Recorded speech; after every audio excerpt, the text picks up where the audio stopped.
Hi, I'm Kent. In this video, I'm going to slip cast some pots. I'm also going to talk a little bit about why I do slip casting.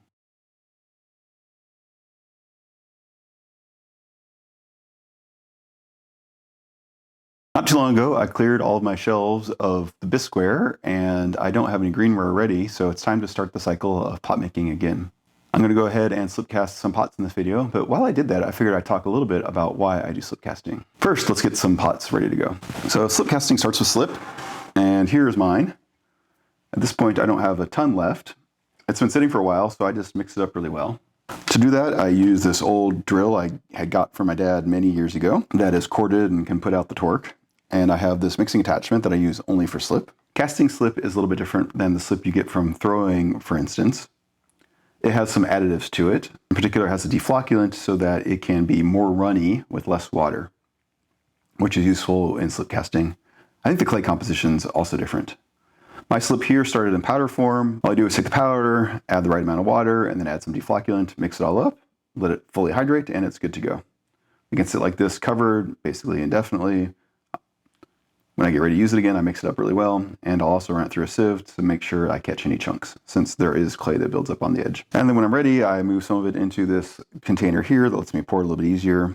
I then fill up the molds. Usually I'll run it through the sieve before I put it into my container, but since this has been sitting for a while, I want to make sure I catch any of the chunkies. It's okay if they escape through, it just winds up being some extra clay on the edge of the wall, which winds up being on the inside of the pot. For planters, it doesn't really matter, but in general, I've been trying to make the quality of my pots better. Fill that one up.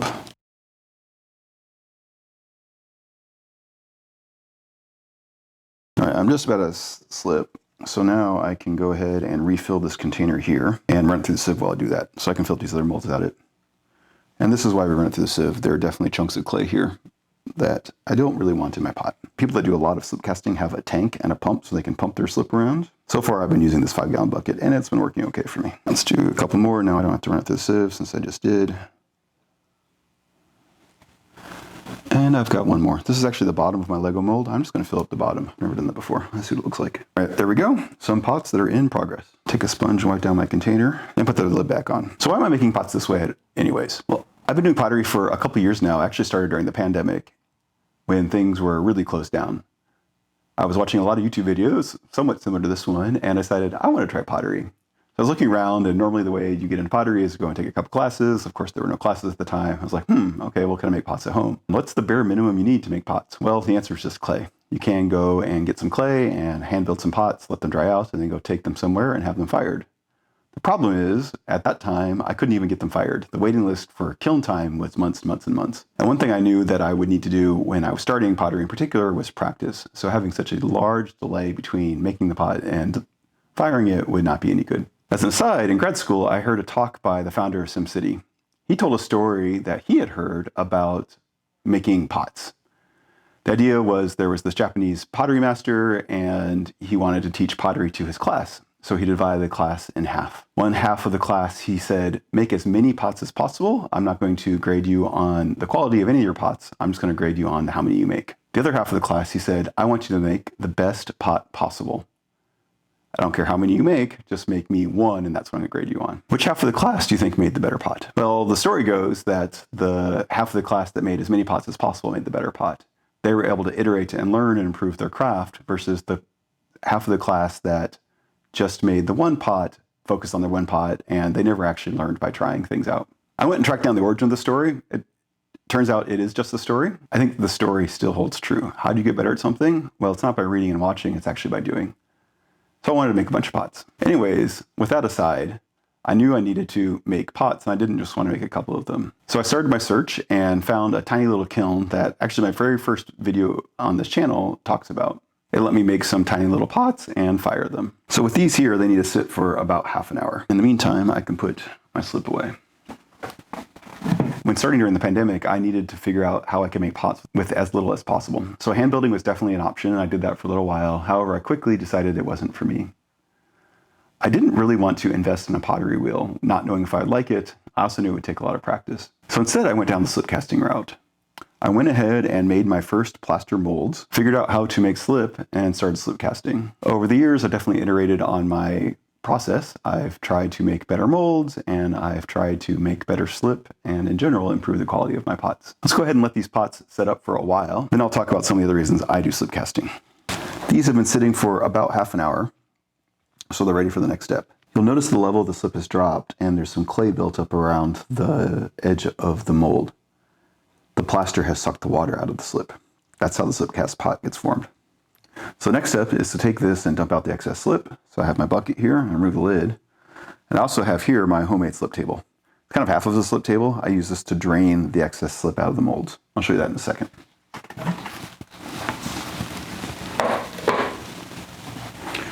So take this and then just dump the slip in.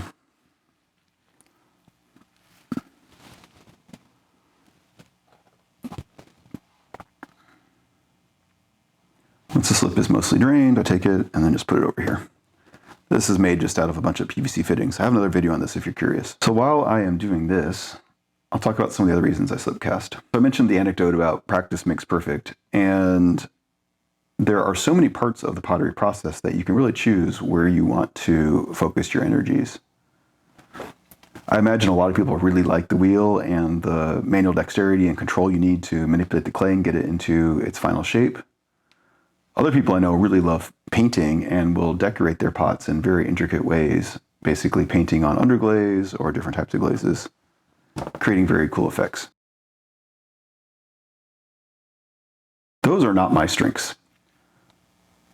Anything that requires a lot of fine manipulation or manual dexterity really isn't my type of thing. I don't enjoy it. One of the other things I found with slip casting is I can focus where I shift my efforts. Here, the actual formation of the pot is relatively simple. Pour in liquid slip, let it sit, and dump it back out.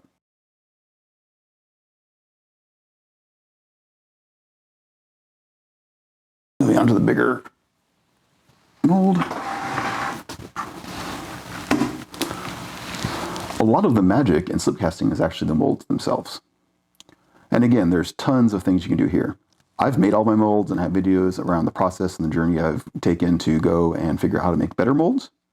You can also go and buy molds off the shelf. So if you're not into the mold making part, you don't have to be, and you can still slip cast and make your own pots. My mom, when I was little, actually would buy greenware of figurines that had been slip cast, and all she did was clean them and then paint them. That was the thing she enjoyed. I am rather different.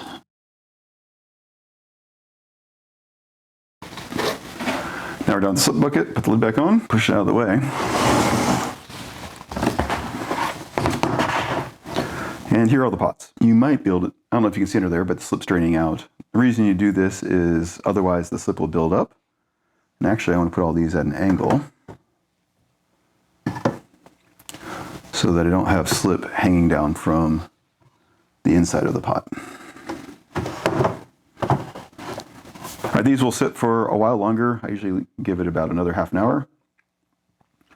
What it's doing is the plaster is continuing to suck moisture out of the now very wet clay, and that will give it a chance to firm up a little bit. As you all know, as the clay dries, it shrinks. So the same thing's happening here. The very wet slip, now very wet clay, it will shrink over the next little bit as the moisture gets pulled out by the plaster. These should be dry enough to trim now. So you can pick them up, and you want something that's not too hard.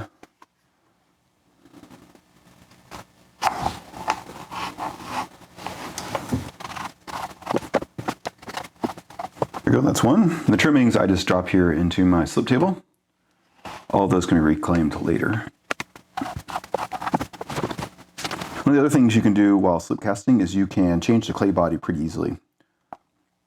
Since it's all liquid, you can add in other things rather trivially, versus trying to change a throwing clay body would be a lot more complicated, I think.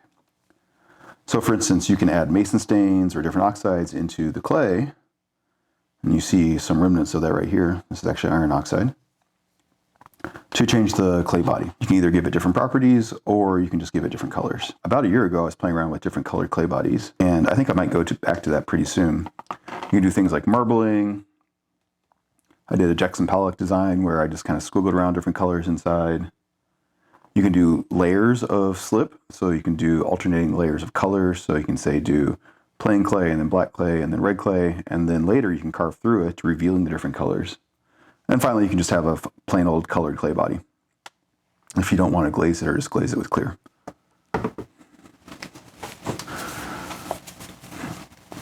This one here doesn't have a gallery for the slip to catch in, so I'll need to trim the top of this pot a little bit differently. And my experiment. Let's see how this did. All right, I think these are set enough. I can go ahead and pop them out. So let's dump this excess clay down here, and I'll get a wear board. So we'll see if they're ready to release. It's usually pretty obvious. Take it and flip it over and palm it. Shake it a little bit. And it comes out. Be very careful. They're very soft at this point, and it's really easy to deform them.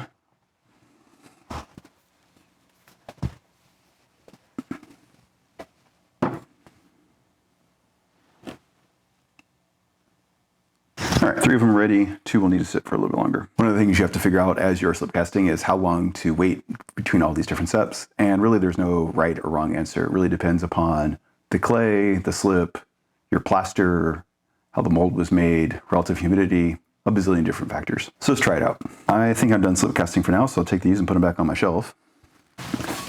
You can slip cast back to back in the same mold, but the water absorption properties change, and that's another variable that you have to consider. And there's one more reason I do slip casting. So these forms are relatively easy. You could imagine throwing them. Maybe the foot would be a little bit tricky, but overall they're cylindrical. Should be relatively easy to throw. It might be easier to get a thinner wall using slip casting than it would be with throwing on a wheel. But the other reason is to do things like this. So this here is a crazy shape. It's actually the bottom of this pot here. I just decided to do only half of it. This is a 2-part mold, and so it should be just this part here. Kind of a flat piece. Obviously, you can't throw this on a wheel. You can design in surface textures that play with your glazes, or you can make things that look like objects. You can make figurines, for instance. I'm not too sure I'll be making figurines, but playing with the form is definitely something I'm interested in. There you have it. There is an overview of my slip casting process and some of the reasons that I have chosen to do slip casting and have kept with it. It was born out of the pandemic, but I really enjoy this process, and I imagine I will keep doing it.